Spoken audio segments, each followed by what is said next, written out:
Hello चलो, valence bond theory के application में जब हम कोऑर्डिनेशन नंबर 6 की बात कर रहे हैं तो बेसिकली अभी मैंने आपको बताया था लास्ट वाले लेक्चर में कि कोऑर्डिनेशन नंबर 6 में हमारे पास दो कैटेगरी होती है। One is inner orbital complex and second is outer orbital complex. Inner orbital complex मैंने लास्ट लेक्चर में डिस्कस किया था, आप सर्च कर लेना BBT inner orbital complex, you will get. ठीक है, अभी हम बात कर रहे हैं कि आउटर ऑर्बिटल कॉम्प्लेक्स किस कंडीशन में बनता है और उसको कैसे फॉर्म करते हैं। तो छोटा सा मैं एग्जांपल यहां पे ले रहा हूं, आप देखो। The first example you can take like Fe H2O whole 6 plus 2, ये कॉम्प्लेक्स है, आप इसका नाम लिख सकते हो hexa aqua iron second iron, right.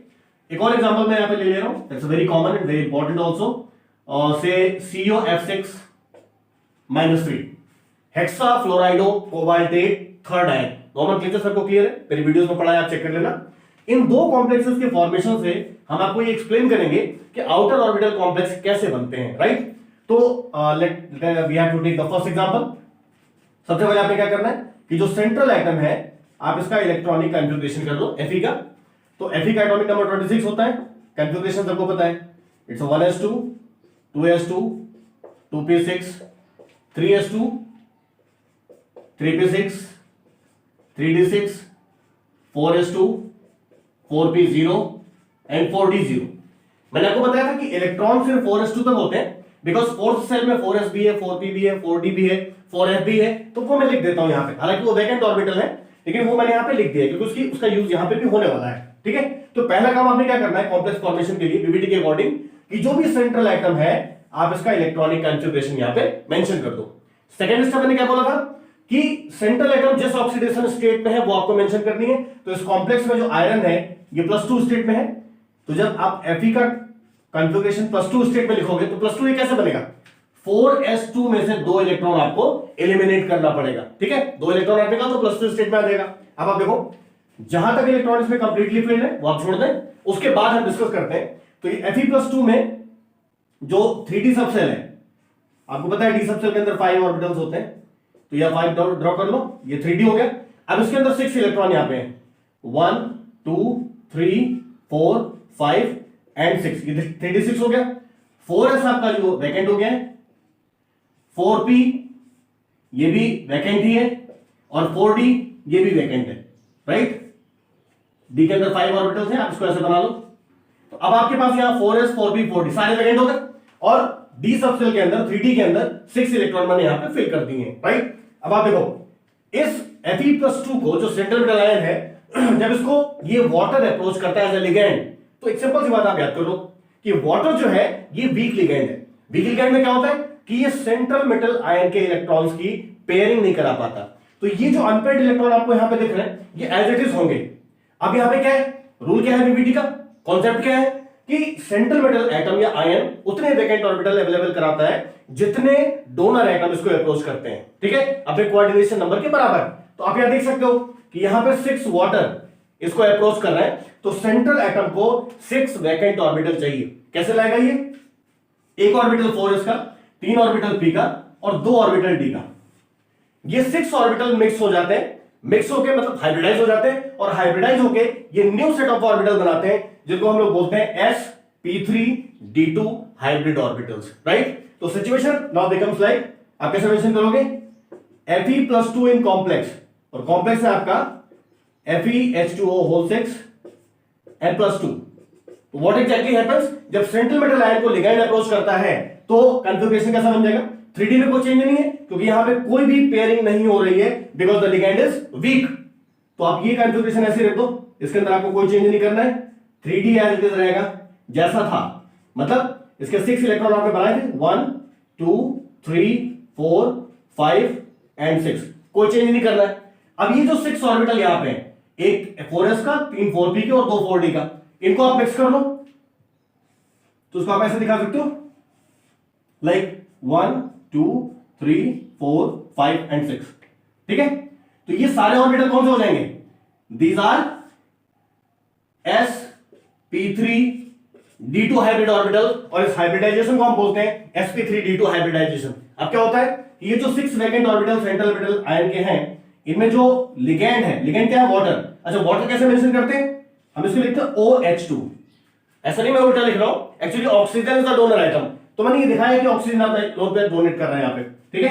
आप H2O लिख दो, कोई इशू नहीं है, बट ये सब समझाने के लिए मैंने इसको OH2 लिखा है ताकि लिगैंड डोनर आइटम आपको समझ में आ जाए लिगैंड का, ठीक है।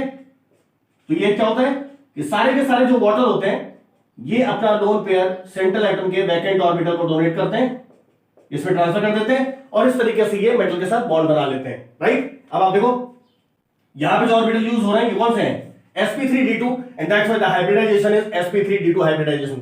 सबसे इंपॉर्टेंट बात क्या है बेटा, बिकॉज जो कॉम्प्लेक्स हमारे पास है इसका लिगैंड वीक है, और वीक लिगैंड क्या करता है, सेंट्रल मेटल आयन के इलेक्ट्रॉन्स की पेयरिंग नहीं कराता। तो पेयरिंग नहीं कराएगा तो क्या होगा, आप देखो यहां पे कितने अनपेयर्ड इलेक्ट्रॉन आपको दिख रहे हैं, n इक्वल टू 4, यहां पे 4 अनपेयर्ड इलेक्ट्रॉन है। तो फर्स्ट पॉइंट तो ये हो गया कि ये पैरामैग्नेटिक कॉम्प्लेक्स होगा बिकॉज यहां पे अनपेयर्ड इलेक्ट्रॉन है। दूसरा पॉइंट क्या है कि इसका हाइब्रिडाइजेशन है sp3d2, और बड़ी इंटरेस्टिंग बात, बिकॉज यहां जो हमने कॉम्प्लेक्स फॉर्म किया तो हमने जो d का ऑर्बिटल लिया ये कहां का है, आउटर सेल का, बाहरी वाले सेल का, and that's why this complex is treated as outer orbital complex. तो ये जो टर्म होता है ना आउटर ऑर्बिटल या इनर ऑर्बिटल, कैसे यूज करते हैं, इनर वाले में मैंने क्या बताया था कि जब d सबसेल अंदर वाले का यूज होता है तो वो होता है इनर ऑर्बिटल कॉम्प्लेक्स, और d सबसेल बाहर वाले का यूज होगा तो आउटर ऑर्बिटल कॉम्प्लेक्स। और एक सबसे इंपॉर्टेंट बात याद कर लो, बड़ा काम आएगी, ये जो d के दो सबसेल दो ऑर्बिटल में यहां पे यूज कर रहा हूं ये कौन से होते हैं, dx2 y2 एंड dz2, याद कर लेना। कभी कभी क्वेश्चन पूछा जाता है कॉम्पिटिटिव एग्जाम में, कई बार पूछा भी गया है कि इस हाइब्रिडाइजेशन के अंदर जो d के सबसेल्स हैं, सबसेल में जो ऑर्बिटल्स हैं वो कौन से हैं, तो dx2 y2 एंड dz2, ये दो ऑर्बिटल इस हाइब्रिडाइजेशन में यूज होते हैं, राइट। अब इस कॉम्प्लेक्स के बारे में इंफॉर्मेशन क्या क्या है आपके पास, पहला 6 कोऑर्डिनेट कॉम्प्लेक्स है, तो 6 कोऑर्डिनेट कॉम्प्लेक्स है तो ऑब्वियस सी बात है कि इसका स्ट्रक्चर कैसा होगा, ऑक्टाहेड्रल, एक बात। दूसरा अनपेयर्ड इलेक्ट्रॉन आपको दिख रहा है, 4 अनपेयर्ड इलेक्ट्रॉन है तो कॉम्प्लेक्स कैसा होगा, पैरामैग्नेटिक, राइट। तीसरा इसके अंदर हाइब्रिडाइजेशन क्या है, sp3d2, राइट। और सबसे इंटरेस्टिंग बात, d ऑर्बिटल बाहर वाली सेल का यूज हो रहा है, and that's why this is an outer orbital complex. कोई चीज नहीं रखनी है आपको, all the things are very clear, right. अब ये जो एलिबरेशन यहां पे आपको इस कॉम्प्लेक्स का दिख रहा है, hexa aqua iron second ion का, the same you can apply for the next complex. इसका क्या है, हेक्सा फ्लोराइडो या हेक्सा फ्लोरो आप कर सकते हो, कोबाल्टेट थर्ड आयन, राइट। अब आप देखो जरा, ये कॉम्प्लेक्स मैंने आपको यहां पे ड्रॉ करके दिखा दिया, और दूसरा वाला मैं इसी के रेस्पेक्ट में बनाऊंगा, छोटा सा चेंज में करूंगा, कॉम्प्लेक्स आपको अपने आप समझ में आ जाएगा, राइट। अब आप देखो पहले वाले की जगह मैं दूसरा वाला डिस्कस कर रहा हूं, तो सबसे पहला स्टेप हमारा क्या होगा कि जो सेंट्रल एटम है कोबाल्ट, मैं उसका कॉन्फ़िगरेशन लिखूंगा, तो Fe की जगह आपको चेंज क्या करना है, आप देख लो, नाउ दिस इज कोबाल्ट 27, तो अगर ये 27 होगा तो चेंज कहां होगा, दिस विल बी 3d7, बाकी सब सेम है, राइट। तो ये कॉन्फ़िगरेशन आपका बन गया कोबाल्ट का। सेकंड स्टेप पे जब हम आते हैं तो जो सेंट्रल एटम की ऑक्सीडेशन स्टेट वो मेंशन करते हैं, कोबाल्ट का ऑक्सीडेशन स्टेट है यहां पे +3, तो अगर आप यहां पे CO+3 ड्रॉ करोगे, CO+3, तो आपको क्या करना है, आपको 3 इलेक्ट्रॉन रिमूव कराने पड़ेंगे, तो 2 इलेक्ट्रॉन तो आप 4s में से निकाल दो, एक जो एक्स्ट्रा इलेक्ट्रॉन है वो आप 3d में से निकालोगे, तो 4s 0 हो जाएगा इलेक्ट्रॉन निकलने के बाद, और यहां से एक इलेक्ट्रॉन निकलने के बाद ये बन जाएगा 3d6, राइट। अब आप देखो एग्जैक्टली ये जो कॉन्फ़िगरेशन आपके सामने दिख रहा है ना, ये CO+3 का है, 3d में 6 इलेक्ट्रॉन है यहां पे, 4s खाली हो गया, 4p पहले से खाली था, 4d पहले से खाली था, राइट। अब हम बात करते हैं कॉम्प्लेक्स की, तो ये आपका जो CO+3 है ये इस कॉम्प्लेक्स के अंदर कैसा होगा, कॉम्प्लेक्स आपका क्या है, तो कॉम्प्लेक्स है COF6-3 सी। अब again the same logic is there, because जो फ्लोरीन होता है, जो हेलोजन होते हैं, ये वीक लिगैंड होते हैं, तो वीक लिगैंड क्या करते हैं, पेयरिंग तो कराएंगे नहीं, तो unpaired electron as it is बना रहता है, राइट। अब क्या होता है कि सेंट्रल एटम को 6 ऑर्बिटल देने अवेलेबल कराना है लिगैंड्स के लिए, कैसे कराएगा, एक ऑर्बिटल एस का, 3 p का, और 2 बाहर वाले d का, बाहर वाले d का, याद रखना। तो again the same logic is there, जहां पे लिगैंड्स है बस आपको ये चेंज कर देना है, और इसके अंदर कोई चेंज नहीं होने वाला है, लिगैंड्स यहां पे अब क्या है, फ्लोरीन, ठीक है। जहां पे मैंने पहले कॉम्प्लेक्स में वाटर लिया था, यहां पे क्या बन जाएगा, फ्लोरीन, बाकी सेम पैटर्न है, कोई चेंज नहीं है, और कॉम्प्लेक्स का कॉन्फ़िगरेशन यहां पे सामने आ गया, राइट। अब आप देखो cobalt ion in the given complex, यहां भी अनपेयर्ड इलेक्ट्रॉन 4 है, हाइब्रिडाइजेशन sp3d2 बन जाएगा, बिकॉज बाहर वाला d हमने यूज करा है इसके लिए, that's why this is again the outer orbital complex. तो यहां पे मैंने आउटर ऑर्बिटल कॉम्प्लेक्स को इन दो कॉम्प्लेक्स के रेस्पेक्ट में डिस्कस किया। अब एक दो बातें हैं वो आप जनरल तरीके से याद कर लो, बड़ी काम आएंगी, ठीक है। क्या चीज? अगर स्ट्रॉन्ग लिगैंड है तो generally what I am saying, generally inner orbital complex बन जाता है, और वीक लिगैंड है तो आउटर ऑर्बिटल बनता है। इनर और आउटर में क्या डिफरेंस है? जब अंदर वाला डी सबसेल यूज होगा तो इनर ऑर्बिटल, और बाहर वाला डी सबसेल यूज होगा तो आउटर ऑर्बिटल।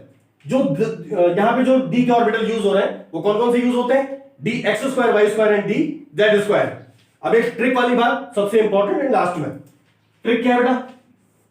देखो आपके पास दो कैटेगरी थी, inner orbital complex and outer orbital complex. एक ट्रिक बता रहा हूं, बहुत काम आएगी। अगर सेंट्रल एटम का कंफिग्रेशन D1, D2 या D3 है, मेरे कहने का मतलब जो सेंट्रल मेटल आयन आप लिखते हो यहां पर, अगर इसके पास एक इलेक्ट्रॉन है, दो इलेक्ट्रॉन है या तीन इलेक्ट्रॉन है, तो जनरली ये फॉर्म करता है inner orbital complex, irrespective of ligand. यहां पे लिगैंड से कोई लेना देना नहीं, अगर इसके पास एक दो या तीन इलेक्ट्रॉन है तो वो इनर ऑर्बिटल ही बनाएगा, ठीक है। ऐसे ही अगर किसी सेंट्रल मेटल आयन के पास D8, D9 और D10 इलेक्ट्रॉन है तो जनरली वो आउटर ऑर्बिटल कॉम्प्लेक्स ही बनाता है। ट्रिक वाली बात है। तो D1, D2, D3 इनर बनाएगा, कोई मतलब नहीं कौन सा लिगैंड है। D8, D9, D10 आउटर बनाएगा, इससे कोई मतलब नहीं कौन सा लिगैंड है।